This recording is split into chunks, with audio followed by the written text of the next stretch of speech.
Hey everyone, it's Strange Michael. I hope you're doing well today. I have recently been watching through the Scream franchise. Here's 1, 2, and 3 in a box set. Here's Scream 4. And I finally got to see Scream 5, or Scream 2022, the other day when it finally came out. I did my review and my ranking of all these movies. And I've been on kind of a kick of horror films, just kind of thinking about what I wanted to watch next. I really didn't want to go through and watch some random crap from Tubi, because here lately I've been getting a lot of shit from Tubi. I get some things here and there that I might like the Escape Room movie from 2017 I reviewed. I might get something like that. I might find something like on YouTube like Curtains, which I talked about, the old 80s flick.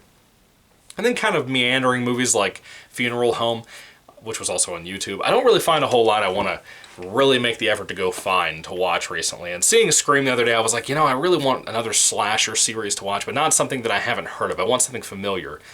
I didn't want Child's Play. I didn't want I Know What You Did Last Summer yet. I own all 3 of those, and I do want to talk about them this summer. I just recently bought the other 3 Jaws films, so I have all 4 in my collection now.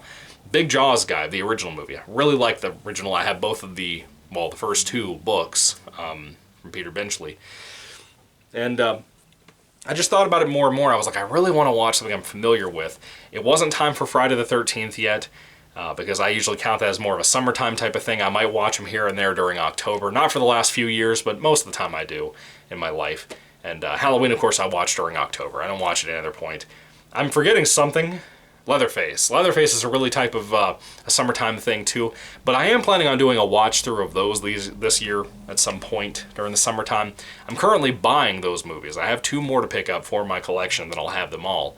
But anyway, I decided to pick up one of my favorite series of all time. It's tied with the Saw franchise as my favorite slasher or horror movie or just movie franchise in general of all time. That would be Nightmare on Elm Street. And of course, this is the 8-film box set, everything up to Freddy vs. Jason, including New Nightmare. And I haven't watched through these in probably 3 years, I'll be honest with you. And I love these movies. The older you get, once you get married and whatnot, especially if your spouse isn't a horror fan, which mine is not, it's kind of harder to find time to really enjoy stuff like this if you're a horror fan. Man, I love these movies. They're so good. They're so much fun, and they're so wild. They can be scary. They can be comedies and have scary moments. The Nightmare on Elm Street franchise, to me, is one of the most unique, creative, specifically, things out there I've ever seen in my life, and I love it to death for that, even including the remake. I enjoy, to some level, to some extent, every single one of these movies. Every single one of them. Now, many, including this first movie, have not aged well in a lot of ways, but I still love them to death. Every time I watch them, I might see another flaw or two, but I also see things I hadn't noticed before that really impresses me, especially with this original first movie. Of course, this is written by Wes Craven. It's also directed by Wes Craven, and this is one of his earliest movies. I don't think it was his first movie, but it was one of his earliest movies ever. Came out in 1984. I've already watched 3 of these. I'm halfway through 4, so I figure it's time to start pumping out some reviews for Nightmare on Elm Street. So, 1984 is the release date of this original movie. I'm not the biggest Wes Craven guy. I said this in, I think, some of my Scream reviews. I'm a fan of Red Eye. Really love that one. I really like Cursed. I think it's good. I love the original Scream. Can't stand 2, 3, and 4, which he directed all of those. He didn't write Scream. Kevin Williamson did, but still, I love that original movie. I don't think Wes Craven is really the best director ever. I don't think his directing style is really anything but competent. It's just fine. It's just decent. I don't think it's anything creative like a Christopher Nolan type of thing or anything that would be extremely, extremely important. Now, to be fair, he wrote the script on this, and he also, I believe, wrote the script for Part 3, so he's very much involved with those things. He also directed New Nightmare, did the script for that, I believe, as well.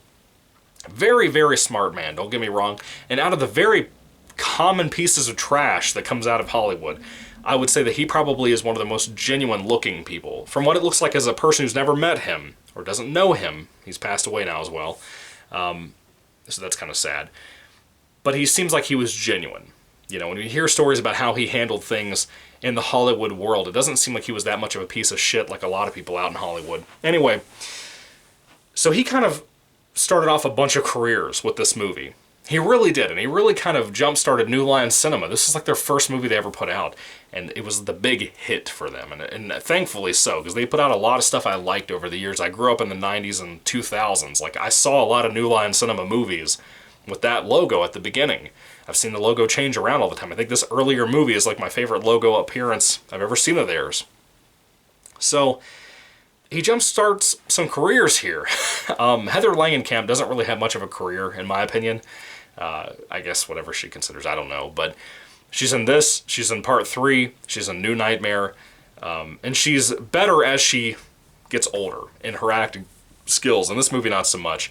Johnny Depp is in this. Wes Craven picked out Johnny Depp out of all the boys that could have played this very bland role. He picks Johnny Depp, and Johnny Depp did fine. There's not really a whole lot to work with.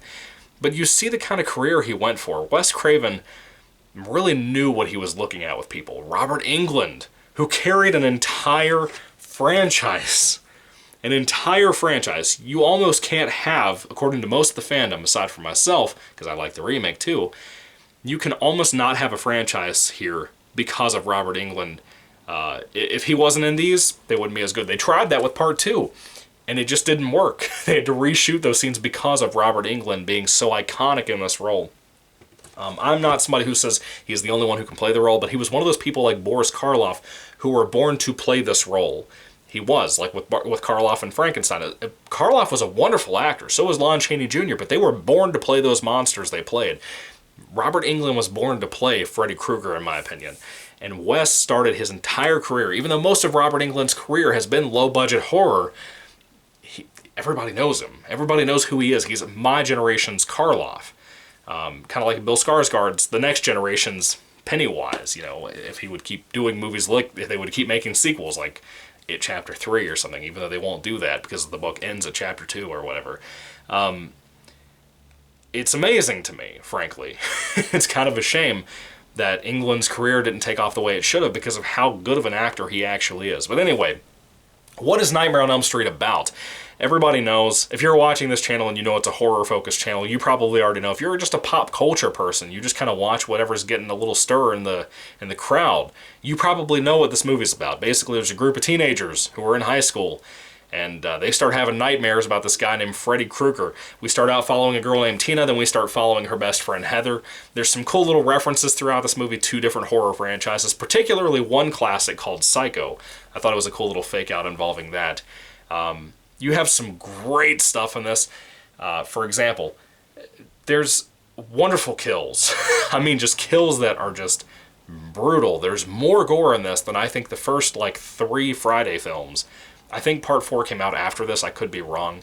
But in my opinion, there's more gore in this than there ever was in Friday the 13th films, just because of what the cutting and editing had done to them. Friday probably would be more gory than this, but Halloween had never had this kind of gore before 2018. We've never seen this kind of gore, as far as I remember, in movies until Nightmare on Elm Street. And I could be wrong about that. I don't remember when Dead Alive came out. But I've never seen that film, by the way. I don't remember when that came out, but to my knowledge, this is one of the goriest films of the 80s. Easily, hands down. I think the series in general is one of the goriest films ever made as a franchise or anything. I think they all have something like that most of the time. And surprisingly so much that 2 and 3 kind of back off a little bit from that. They don't have as much violence in that sense or as much blood or gore, but they go more for the effective psychological route that I think really works too. There's not a whole lot of CGI in here. There's mostly practical effects. And the only thing that does really get dated in here much is the acting style, which happens, people nowadays aren't going to appreciate a lot of silent movies because of the way they have to be so bombastic, the way they kind of use their body gestures and ways to talk. That happens. Movies change over time. Now we're in the mumbling stage where everybody wants to mimic Christopher Nolan, and you go to the theaters and you can't hear half the shit people say unless it's a Marvel movie where they just make jokes and undercut every serious scene with a joke. Yeah. It's a shame, isn't it? Everything has phases. Movies have phases. Hollywood has phases. And that happens, whatever. But the point is, the acting hasn't aged tremendously depending on who we're talking about in this movie. John Saxon's also in here playing Nancy's dad. The woman playing playing Nancy's mom is really good here too. But like I said, Heather Langenkamp's not that great in here. Johnny Depp's not that great in here. The guy playing Rod is not amazing in here. He has some funny lines. He's okay. But Tina's probably one of the best actresses in here, but Robert Englund steals the show here. what I think is interesting as a major Freddy fan, if you've seen all these movies, you've seen how over time he becomes more and more comedic. He was comedic in this film. It was a different type of humor, though. It was a very black humor type of thing. Over time, it genuinely became jokes to be funny, like the Marvel type of thing. It wasn't clever over time. I still love Freddy, but they weren't as clever of jokes most of the time, right, as the series went on. I also noticed, too, in this film, they keep Freddy in the dark shadows most of the movie compared to the rest of the series, where he's just out there all the time, bright lighting for him and everything. Most of this movie, he's in the dark, and you don't really see him that well. You get glimpses here and there. It's really surprising what the tale of a franchise, like, as in everything after the first movie, can affect the first movie with. I'm curious whether Freddy would have been as iconic if we had not had sequels. Would people in my age bracket, like the 27-year-olds like myself, would they still generally love this movie nowadays? Would it have aged as well if it didn't have the comedic tale behind the first movie that just kept going and still going now? What would have happened with this franchise? I think it's fascinating to think about. Again, the directing is just kind of okay. The acting, for the most part, is okay, depending on who we're talking about.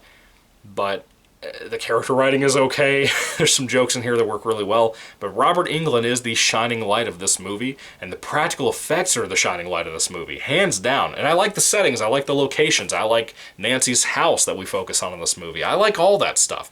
I like the dream sequence stuff. I think that stuff works. It's mostly focused on a boiler room. I like the lore behind Freddy Krueger himself about what he may or may not have done as a child killer. That's not even a spoiler. That's what this whole series is known for, is him being a child killer. But we don't even know how he comes back in people's dreams to kill them or to attack them or assault them or anything. We don't know how he does that. That's a fantastic mystery. People don't really talk about it. It's kind of discussed later on in the franchise, but it's not really satisfying. But in this movie, you're never told how. That's fantastic. That's really scary, frankly. This movie has scary moments to it. Tina's last dream, if you will, scares me to death. I think it's creepy. It's genuinely freaky.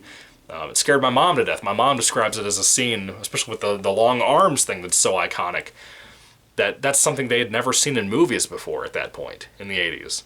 It's amazing when I look back because I see so much stuff like it now as a young man.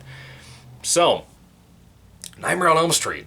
Oh, by the way, beautiful music. It has a very synthwave type of soundtrack, and the theme song itself is just iconic. Everybody knows it. It's one of those ones, it's not as good as Halloween, but everybody knows this theme song. It's one of those ones like Cheers or like Three's Company that everybody knows that song, you know? Everybody knows where it's from, you know? Wes Craven made, maybe in the 80s, what you would consider a masterpiece at the time, but it hasn't aged well, and I do take that into account when I look at a movie that I do love, and I do ratings and reviews and whatever here on the channel, or even rankings for that matter. And honestly, the Nightmare on Elm Street films, when I go to do my ranking for them, it's going to be difficult, because I like all of these movies in a lot of different ways. Even the worst of them, I think, are good, are fun. So it's going to be really hard to rate these and to rank these, because some of them, especially 4, 5, and 6, kind of meld together as one movie in my brain. I don't know why. I guess because I don't watch these as regularly as I used to. But still, Nightmare on Elm Street. This is a classic movie. This is such just a fantastic, wonderful flick. It scares the shit out of me. It's not the most terrifying thing. That would be either Eraserhead from David Lynch or Antrim, the deadliest film ever made. Those are the scariest movies I've ever seen in my life. But man, this is a fun one, and it's freaky, and it's weird and scary, and I love this box set with the red and black. Do you think that's actually Robert Englund right there? I kind of wonder. They blurred out the face. You can't really see it. It's just a black shadow, but still, I don't care. It looks good. Love the color scheme. But to have this film spawn off what it did, it's very clearly important. I think just the film itself states that it's an important movie. If you watch it for the first time ever, you're going to be affected by this because you've never seen anything like it. I promise you. So anyway, when it comes to Nightmare on Elm Street, the 1984 classic, what do you think about this film? Do you love it? Do you hate it? Do you love the franchise that follows it? Again, I'm a big fan of all of it, man. I can't wait to start talking about more of these. But if I had to rate this film on a 5-star basis, again, it hasn't aged wonderfully. There's some CGI effects in here that are just shit. I mean, they look terrible. They look bad for the 80s, frankly. And that kind of improves over time.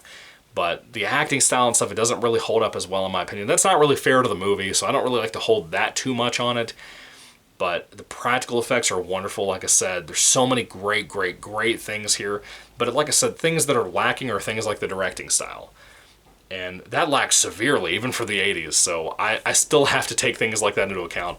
If I had to rate this movie on a 5-star basis, once again, I would give it a 4 out of 5 stars. I think it's really great. It's not perfect. It's not a masterpiece now, in my opinion. Maybe even at the time with the directing style.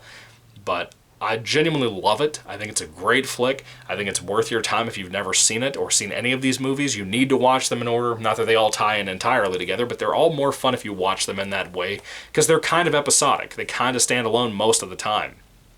But this is a really good one. This may very well be the best of the franchise, and that typically is the case, like with Scream, that the first film is the best. Wes Craven put his heart and soul into this movie, and you could tell. It's a classic for a reason. You know, whether it's perfect or not is irrelevant. You can tell that he put so much effort into this, and the New Line Cinema pumped a shit ton of money into this movie to make it special, and it worked, and you see how celebrated this character, Freddy Krueger, is to this day. In 2022. I really hope we get another remake or another reboot or something, whether England is involved or not. I would love to see Jackie Earle Haley back again, but probably won't happen. I just want more Freddy stuff, you know? And I wish they would release the Nightmares, what is it, Freddy's Nightmares or whatever, on DVD so I could see it. I can't find it anywhere, dude. Anyway, what are your thoughts on this movie series? What are your thoughts on this first movie from 1984? Do you love it? Do you hate it? Put your thoughts in comments down below, folks. I would love to hear what you have to say about A Nightmare on Elm Street. Happy Easter tomorrow, and thank you for watching. God bless you, and goodbye.